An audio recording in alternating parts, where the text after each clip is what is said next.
السلام عليكم وصاحبك شاهد بيساني فيديو waxaan kula wadaagayaa inta ku saabsan ama qadar kugu soo dhacday inta waxa loo qaybiyaa labo inaan muuqan iyo in muuqato inta aan barnaamijka ku galin hadii aad igu cusub tahay subscribe ayaan ka codsanayaa hadii asxaabteeda ka mid tahay meel walba aad dunida ka joogto waxaan ku leeyahay Allah kugu xifdiyo inta ay xiistay malaa'iktu idin xiistay inta qalbiga igu haysanay Allah idin xifdiyo waxa jirta in waxa laga yaabaa inaad la nooshahay qadar kugu soo dhacday inaad la nooshahay qadartaasi waxa laga yaabaa inay ka muuqato hadaba intu laba ayaa loo qaybiyaa in muuqato iyo inaana muuqan inta aan ku gudagalin waxaan ku xasuusinayaa sheeko yariis ah oo mararka qaar dadka dhiirigelisa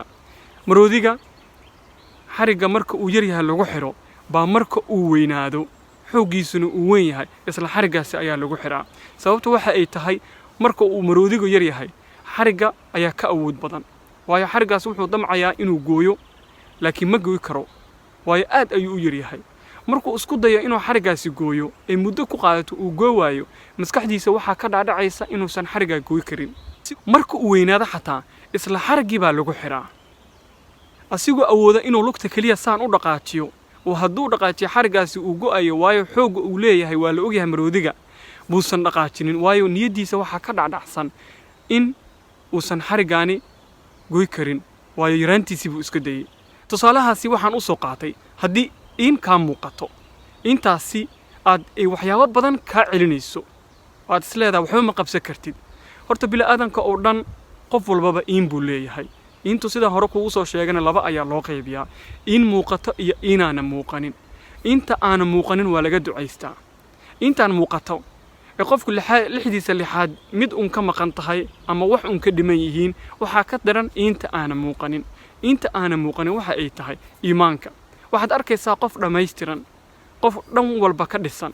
qof dhan walba wax ka haysta waxa laga yaabaa inaad isbarbar dhigtid oo aad tiraahdo alle saan maxaa u ahaan waayay laakiin waxaad ilowday qofkaani maxaa ka dhiman marka hore isweydii waxa laga yaabaa in uusan dabeecad lahayn waa in ka mid ah iimaha oo bilaadanku leeyahay waxa laga yaabaa inuu qalbi lahayn waxa laga yaabaa in qofkaani alla uusan ku xirneen uusan iimaan lahayn waxa laga yaabaa adiga inaad ka iimaan wanaagsan tahay aad alle uga dhowdahay marka niyadaadu yeysan soo galin inta yariista ah ee ka muuqato ee waxaad mar walba ku dadaashaa waxyaabaha kale ee aad qaban kartid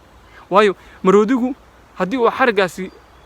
iska gooy lahaa waxa laga yaabaa inuu farka ahaa lahaa meesha uu ka xaniban yahay marka adigu intaan yariista ka muuqato niyadaada ka saar si waxyaabo kale oo aad xor u tahay aad u qabsatid فيديوغان ضاكي شيء وصاحبك شاهد بيساني أصحابت هذا لو بداك وحي كومنتيا فكرك وايد هو الوداعي كرتا